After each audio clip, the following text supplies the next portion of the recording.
Mr. McGovern and Mr. Khanna for the 5 minutes on the floor to speak about an issue that is not political for me. Helping the survivors of Jeffrey Epstein and his horrific, gruesome, brutal sex trafficking ring is deeply personal.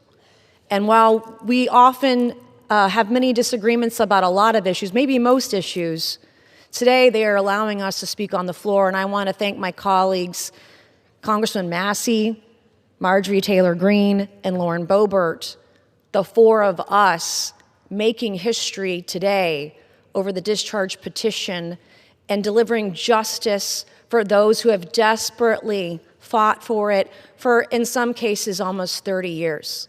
I wore white today because I wanted to reflect on the innocence of the young women who had their innocence stolen from a demon named Jeffrey Epstein, from demons, friends of his, rich and powerful people who stole their innocence as young as 14 years old. It was taken from them, and they've never gotten it back.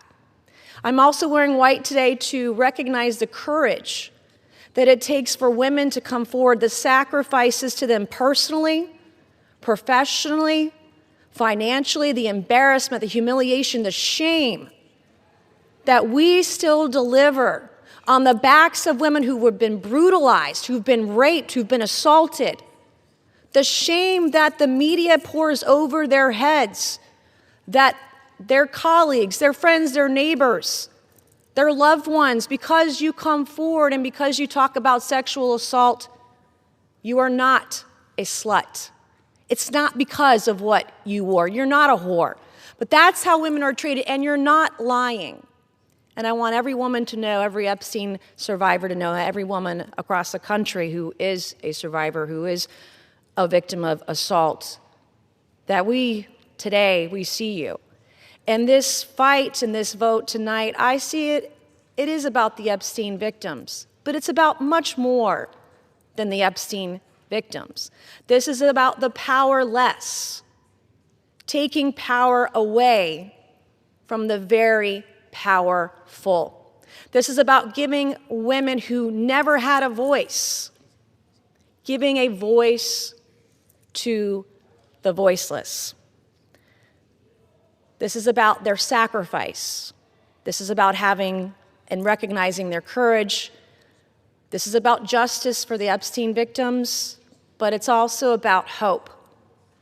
Earlier this year, I gave a speech right here on the floor of the U.S. House of Representatives, detailing trauma that I experienced, endured, and am a survivor of, that I accidentally uncovered 2 years ago, almost to the day.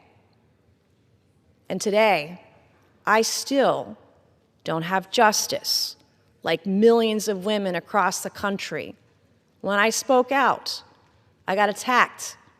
When I spoke out, I was shamed. When I spoke out, I was defamed and smeared, and that goes on today, right now, in the present. God sure has a funny way of working through us. I, like many of the Epstein survivors and many other survivors across the country, I don't think I will ever heal from the destruction my abuser did to me.